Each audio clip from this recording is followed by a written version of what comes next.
দালিয়া। ভূমিকা: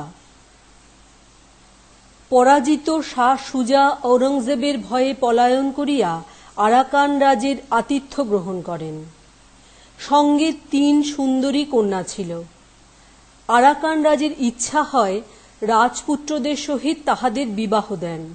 সেই প্রস্তাবে শাহ সুজা নিতান্ত অসন্তোষ প্রকাশ করাতে একদিন রাজার আদেশে তাহাকে ছলক্রমে নৌকা যোগে নদী মধ্যে লইয়া নৌকা ডুবাইয়া দিবার চেষ্টা করা হয়। সেই বিপদের সময় কনিষ্ঠা বালিকা আমিনাকে পিতা স্বয়ং নদী মধ্যে নিক্ষেপ করেন।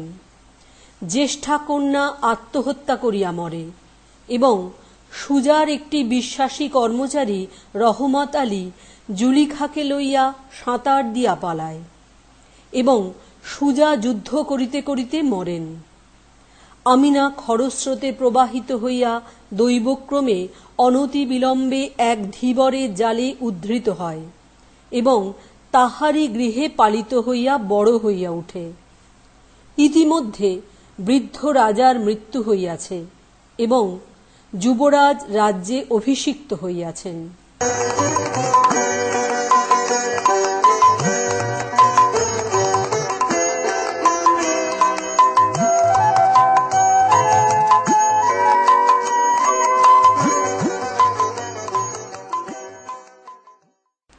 প্রথম পরিচ্ছেদ। একদিন সকালে বৃদ্ধ ধীবর আসিয়া আমিনাকে ভর্ৎসনা করিয়া কহিল, তিন্নি। ধীবর আরাকান ভাষায় আমিনার নূতন নামকরণ করিয়াছিল। তিন্নি, আজ সকালে তোর হইল কি? কাজকর্মে যে একেবারে হাত লাগাস নাই। আমার নতুন জালে আঠা দেওয়া হয় নাই, আমার নৌকা।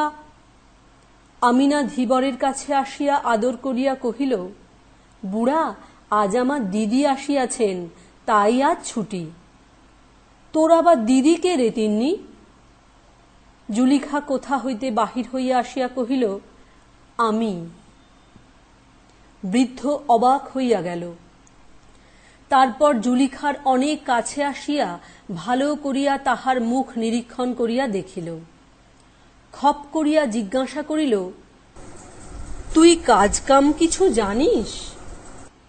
আমিনা কহিল, বুড়া, দিদির হইয়া আমি কাজ করিয়া দিব, দিদি কাজ করিতে পারিবে না। বৃদ্ধ কিয়ৎক্ষণ ভাবিয়া জিজ্ঞাসা করিল, তুই থাকিবি কোথায়? জুলিখা বলিল, আমিনার কাছে। বৃদ্ধ ভাবিল, এও তো বিষম বিপদ। জিজ্ঞাসা করিল, খাইবি কি? জুলিখা বলিল, তাহার উপায় আছে বলিয়া অবজ্ঞা ভরে ধীবরের সম্মুখে একটা স্বর্ণমুদ্রা ফেলিয়া দিল। আমিনা সেটা কুড়াইয়া ধীবরের হাতে তুলিয়া দিয়া চুপি চুপি কহিল, বুড়া, আর কোনো কথা কহিস না, তুই কাজে যা, বেলা হইয়াছে। জুলিখা ছদ্মবেশে নানা স্থানে ভ্রমণ করিয়া অবশেষে আমিনার সন্ধান পাইয়া কি করিয়া ধীবরের কুটিরে আসিয়া উপস্থিত হইয়াছে, সে সমস্ত কথা বলিতে গেলে দ্বিতীয় আরেকটি কাহিনী হইয়া পড়ে। তাহার রক্ষাকর্তা রহমত শেখ ছদ্মনামে আরাকান রাজসভায় কাজ করিতেছে।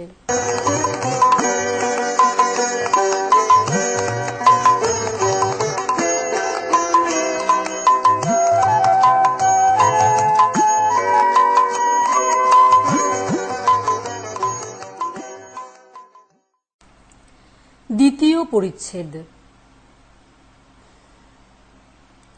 ছোট নদীটি বহিয়া যাইতেছিল এবং প্রথম গ্রীষ্মের শীতল প্রভাত বায়ুতে কৈলু গাছের রক্তবর্ণ পুষ্পমঞ্জরি হইতে ফুল ঝরিয়া পড়িতেছিল। গাছের তলায় বসিয়া জুলিখা আমিনাকে কহিল, ঈশ্বর যে আমাদের 2 ভগ্নীকে মৃত্যুর হাত হইতে রক্ষা করিয়াছেন, সে কেবল পিতার হত্যার প্রতিশোধ লইবার জন্য, নহিলে আর তো কোনো কারণ খুঁজিয়া পাই না। আমিনা নদীর পরপারে সর্বাপেক্ষা দূরবর্তী, সর্বাপেক্ষা ছায়াময় বনশ্রেণীর দিকে দৃষ্টি মেলিয়া ধীরে ধীরে কহিল, দিদি, আর ওসব কথা বলিস নে ভাই। আমার এই পৃথিবীটা একরকম বেশ লাগিতেছে। মরিতে চায় তো পুরুষগুলো কাটাকাটি করিয়া মরুগ্গে, আমার এখানে কোনো দুঃখ নাই। জুলিখা বলিল, ছি ছি আমিনা, তুই কি শাহজাদার ঘরের মেয়ে? কোথায় দিল্লির সিংহাসন আর কোথায় আরাকানের ধীবরের কুটির? আমিনা হাসিয়া কহিল, দিদি, দিল্লির সিংহাসনের চেয়ে আমার বুড়ার এই কুটির এবং এই কৈলু গাছে ছায়া যদি কোনো বালিকার বেশি ভালো লাগে, তাহাতে দিল্লির সিংহাসন এক বিন্দু অশ্রুপাত করিবে না। জুলিখা কতকটা আনমনে কতকটা আমিনাকে কহিল, তা তোকে দোষ দেওয়া যায় না, তুই তখন নিতান্ত ছোট ছিলি। কিন্তু একবার ভাবিয়া দেখ, পিতা তোকে সবচেয়ে বেশি ভালোবাসিতেন বলিয়া তোকেই স্বহস্তে জলে ফেলিয়া দিয়াছিলেন। সেই পিতৃদত্ত মৃত্যুর চেয়ে এই জীবনকে বেশি প্রিয় জ্ঞান করিস না। তবে যদি প্রতিশোধ তুলিতে পারিস, তবেই জীবনের অর্থ থাকে। আমিনা চুপ করিয়া দূরে চাহিয়া রহিল। কিন্তু বেশ বুঝা গেল, সকল কথা সত্ত্বেও বাহিরের এই বাতাস এবং গাছের ছায়া এবং আপনার নবযৌবন এবং কি একটা সুখস্মৃতি তাহাকে নিমগ্ন করিয়া রাখিয়াছিল।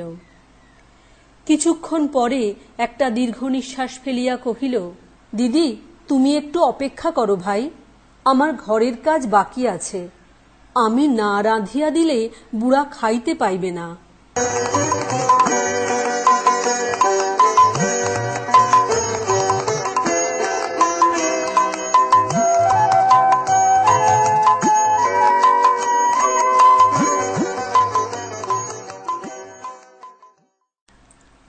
তৃতীয় পরিচ্ছেদ।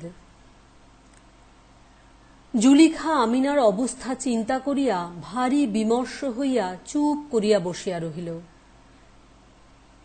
এমন সময় হঠাৎ ধূপ করিয়া একটা লম্ফের শব্দ হইল এবং পশ্চাৎ হইতে কে একজন জুলিখার চোখ টিপিয়া ধরিল। জুলিখা ত্রস্ত হইয়া কহিল, কে ও? স্বর শুনিয়া যুবক চোখ ছাড়িয়া দিয়া সম্মুখে আসিয়া দাঁড়াইল। জুলিখার মুখের দিকে চাহিয়া অম্লান বদনে কহিল, তুমি তো তিন্নি নও।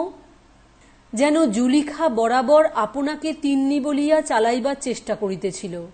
কেবল যুবকের অসামান্য তীক্ষ্ণ বুদ্ধির কাছে সমস্ত চাতুরী প্রকাশ হইয়া পড়িয়াছে। জুলিখা বসন সংবরণ করিয়া দৃপ্তভাবে উঠিয়া দাঁড়াইয়া দুই চক্ষে অগ্নিবাণ নিক্ষেপ করিল। জিজ্ঞাসা করিল, কে তুমি? যুবক কহিল, তুমি আমাকে চেনো না, তিন্নি জানে। তিন্নি কোথায়? তিন্নি গোলযোগ শুনিয়া বাহির হইয়া আসিল। জুলিখার রোষ এবং যুবকের হতবুদ্ধি বিস্মিত মুখ দেখিয়া আমিনা উচ্চ ঈশ্বরে হাসিয়া উঠিল। কহিল, দিদি, ওর কথা তুমি কিছু মনে করিও না, ও কি মানুষ? ও একটা বনের মৃগ। যদি কিছু বেয়াদপি করিয়া থাকে, আমি উহাকে শাসন করিয়া দিব। দালিয়া, তুমি কি করিয়াছিলে? যুবক তৎক্ষণাৎ কহিল, চোখ টিপিয়া ধরিয়াছিলাম। আমি মনে করিয়াছিলাম তিন্নি, কিন্তু ও তো তিন্নি নয়। তিন্নি সহসা দুঃসহ ক্রোধ প্রকাশ করিয়া উঠিয়া কহিল, ফের ছোট মুখে বড় কথা? কবে তুমি তিন্নির চোখ টিপিয়াছ? তোমার তো সাহস কম নয়। যুবক কহিল, চোখ টিপিতে তো খুব বেশি সাহসের দরকার করে না, বিশেষত পূর্বের অভ্যাস থাকিলে। কিন্তু সত্য বলিতেছি তিন্নি, আজ একটু ভয় পাইয়া গিয়াছিলাম। বলিয়া গোপনে জুলিখার প্রতি অঙ্গুলি নির্দেশ করিয়া আমিনার মুখের দিকে চাহিয়া নিঃশব্দে হাসিতে লাগিল। আমিনা কহিল, না, তুমি অতি বর্বর, শাহজাদির সম্মুখে দাঁড়াইবার যোগ্য নও। তোমাকে সহবত শিক্ষা দেওয়া আবশ্যক। দেখো, এমনি করিয়া সেলাম করো। বলিয়া আমিনা তাহার যৌবন মঞ্জুরিত তনুলতা অতি মধুর ভঙ্গিতে নত করিয়া জুলিখাকে সেলাম করিল। যুবক বহু কষ্টে তাহার নিতান্ত অসম্পূর্ণ অনুকরণ করিল। বলিল, এমনি করিয়া 3 পা পিছু হটিয়া আইস। যুবক পিছু হটিয়া আসিল। আবার সেলাম করো। আবার সেলাম করিল। এমনি করিয়া পিছু হটাইয়া সেলাম করাইয়া আমিনা যুবককে কুটিরের দ্বারের কাছে লইয়া গেল। কহিল, ঘরে প্রবেশ করো। যুবক ঘরে প্রবেশ করিল। আমিনা বাহির হইতে ঘরের দ্বার রুদ্ধ করিয়া দিয়া কহিল, একটু ঘরের কাজ করো, আগুনটা জ্বালাইয়া রাখো, বলিয়া দিদির পাশে আসিয়া বসিল। কহিল, দিদি, রাগ করিস নে ভাই, এখানকার মানুষগুলো এই রকমের, হাড় জ্বালাতন হইয়া গেছে। কিন্তু আমিনার মুখে কিংবা ব্যবহারে তাহার লক্ষণ কিছুই প্রকাশ পায় নাই, বরং অনেক বিষয়ে এখানকার মানুষের প্রতি তাহার কিছু অন্যায় পক্ষপাত দেখা যায়। জুলিখা যথাসাধ্য রাগ প্রকাশ করিয়া কহিল, বাস্তবিক আমিনা, তোর ব্যবহারে আমি আশ্চর্য হইয়া গেছি। একজন বাহিরে যুবক আসিয়া তোকে স্পর্শ করিতে পারে, এত বড় তাহার সাহস?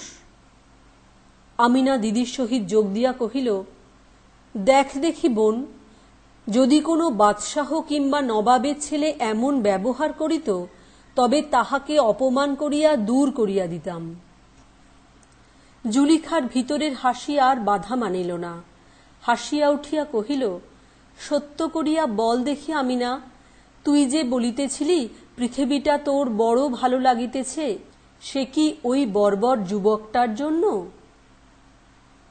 আমিনা কহিল, তা সত্য কথা বলি দিদি, ও আমার অনেক উপকার করে। ফুলটা ফলটা পাড়িয়া দেয়, শিকার করিয়া আনে, একটা কিছু কাজ করিতে ডাকিলে ছুটিয়া আসে। অনেকবার মনে করি উহাকে শাসন করিব, কিন্তু সে চেষ্টা বৃথা। যদি খুব চোখ রাঙাইয়া বলি, ডালিয়া, তোমার প্রতি আমি ভারী অসন্তুষ্ট হইয়াছি, ডালিয়া মুখের দিকে চাহিয়া পরম কৌতুকে নিঃশব্দে হাসিতে থাকে। এদের দেশে পরিহাস বোধ করি এই রকম। দুঘা মারিলে ভারী খুশি হইয়া ওঠে, তাহাও পরীক্ষা করিয়া দেখিয়াছি। এই দেখো না, ঘরে পুরিয়াছি, বড় আনন্দে আছে। দ্বার খুলিলেই দেখিতে পাইব মুখ চক্ষু লাল করিয়া মনের সুখে আগুনে ফু দিতেছে। ইহাকে লইয়া কি করি বলতো বোন, আমি তো আর পারিয়া উঠি না। জুলিখা কহিল, আমি চেষ্টা করিয়া দেখিতে পারি। আমিনা হাসিয়া মিনতি করিয়া বলিল, তোর দুটি পায়ে পড়ি বোন, ওকে আর তুই কিছু বলিস না। এমন করিয়া বলিল যেন ওই যুবকটি আমিনার একটি বড় সাধের পোষা হরিণ। এখনো তাহার বন্য স্বভাব দূর হয় নাই, পাছে অন্য কোনো মানুষ দেখিলে ভয় পাইয়া নিরুদ্দেশ হয়, এমন আশঙ্কা আছে। এমন সময় ধীবর আসিয়া কহিল, আজ ডালিয়া আসে নাই তিন্নি? আসিয়াছে। কোথায় গেল? সে বড় উপদ্রব করিতেছিল, তাই তাহাকে ওই ঘরে পুরিয়া রাখিয়াছি। বৃদ্ধ কিছু চিন্তান্বিত হইয়া কহিল, যদি বিরক্ত করে সহিয়া থাকিস, অল্প বয়সে এমন সকলেই দুরন্ত হইয়া থাকে, বেশি শাসন করিস না। ডালিয়া কাল এক থলু দিয়া আমার কাছে 3টি মাছ লইয়াছিল। থলু অর্থে স্বর্ণমুদ্রা। আমিনা কহিল, ভাবনা নাই বুড়া, আজ আমি তাহার কাছে 2 থলু আদায় করিয়া দিব, একটিও মাছ দিতে হইবে না। বৃদ্ধ তাহার পালিত কন্যার এত অল্প বয়সে এমন চাতুরী এবং বিষয়বুদ্ধি দেখিয়া পরম প্রীত হইয়া তাহার মাথায় সস্নেহে হাত বুলাইয়া চলিয়া গেল।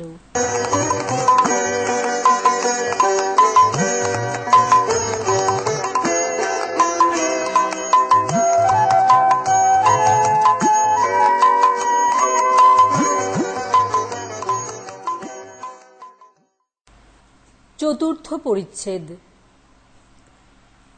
আশ্চর্য এই, ডালিয়ার আসা যাওয়া সম্বন্ধে জুলিখার ক্রমে আর আপত্তি রহিল না। ভাবিয়া দেখিলে ইহাতে আশ্চর্য নাই, কারণ নদীর যেমন একদিকে স্রোত এবং আর একদিকে কূল, রমণীর সেইরূপ হৃদয়াবেগ এবং লোকলজ্জা। কিন্তু সভ্য সমাজের বাহিরে আরাকানের প্রান্তে এখানে লোক কোথায়? এখানে কেবল ঋতু পর্যায়ে তরু মুঞ্জরিত হইতেছে এবং সম্মুখে নীলা নদী বর্ষায় স্ফীত, শরতে স্বচ্ছ এবং গ্রীষ্মে ক্ষীণ হইতেছে। পাখির উচ্ছ্বসিত কণ্ঠস্বরে সমালোচনার লেশমাত্র নাই, এবং দক্ষিণ বায়ু মাঝে মাঝে পরপারের গ্রাম হইতে মানবচক্রের গুঞ্জনধ্বনি বহিয়া আনে, কিন্তু কানাকানি আনে না। পতিত অট্টালিকার উপরে ক্রমে যেমন অরণ্য জন্মে, এখানে কিছুদিন থাকিলে সেইরূপ প্রকৃতির গোপন আক্রমণে লৌকিকতার মানব নির্মিত দৃঢ় ভিত্তি ক্রমে অলক্ষিতভাবে ভাঙিয়া যায় এবং চতুর্দিকে প্রাকৃতিক জগতের সহিত সমস্ত একাকার হইয়া আসে। দুটি সমযোগ্য নরনারীর মিলন দৃশ্য দেখিতে রমণীর যেমন সুন্দর লাগে, এমন আর কিছু নয়। এত রহস্য, এত সুখ, এত অতল স্পর্শ কৌতূহলের বিষয় তাহার পক্ষে আর কিছুই হইতে পারে না। অতএব এই বর্বর কুটিরের মধ্যে নির্জন দারিদ্র্যের ছায়ায় যখন জুলিখার কুলগর্ব এবং লোকমর্যাদার ভাব আপনিই শিথিল হইয়া আসিল, তখন পুষ্পিত কৈলু তরুচ্ছায়ে আমিনা এবং দালিয়ার মিলনের এই এক মনোহর খেলা দেখিতে তাহার বড় আনন্দ হইত। বোধ করি তাহারও তরুণ হৃদয়ের একটা অপরিতৃপ্ত আকাঙ্ক্ষা জাগিয়া উঠিত এবং তাহাকে সুখে দুঃখে চঞ্চল করিয়া তুলিত।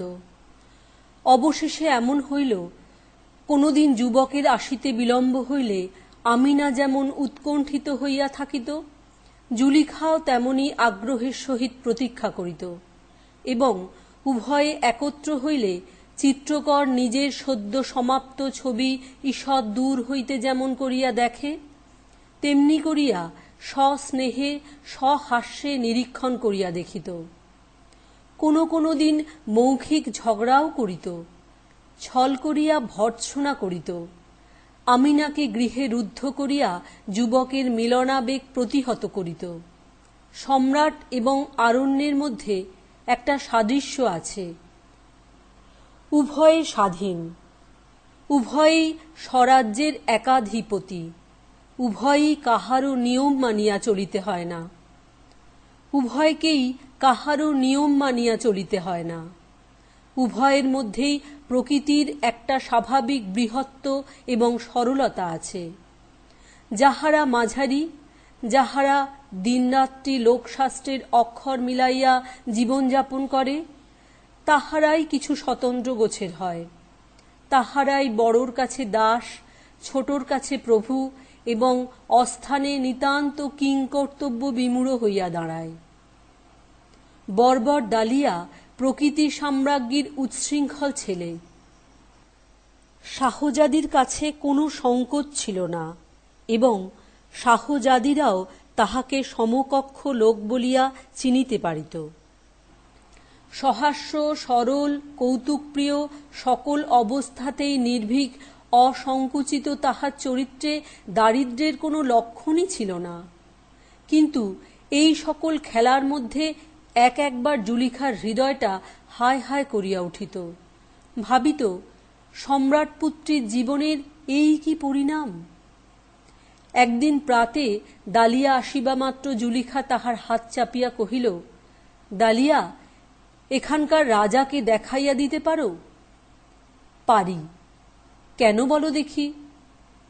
আমার একটা ছোরা আছে, তাহার বুকের মধ্যে বসাইতে চাহি। প্রথমে দালিয়া কিছু আশ্চর্য হইয়া গেল, তাহার পরে জুলিখার হিংসাপ্রখর মুখের দিকে চাহিয়া তাহার সমস্ত মুখ হাসিতে ভরিয়া গেল, যেন এত বড় মজার কথা সে ইতিপূর্বে কখনো শোনে নাই। যদি পরিহাস বলো তো এই বটে, রাজপুত্রীর উপযুক্ত। কোনো কথা নাই, বার্তা নাই, প্রথম আলাপেই একখানি ছোড়ার আধখানা একটা জীবন্ত রাজার বক্ষের মধ্যে চালনা করিয়া দিলে। এইরূপ অত্যন্ত অন্তরঙ্গ ব্যবহারে রাজাটা হঠাৎ কিরূপ অবাক হইয়া যায়, সেই চিত্র ক্রমাগত তাহার মনে উদিত হইয়া তাহার নিঃশব্দ কৌতুক হাসি থাকিয়া থাকিয়া উচ্চ হাস্যে পরিণত হইতে লাগিল।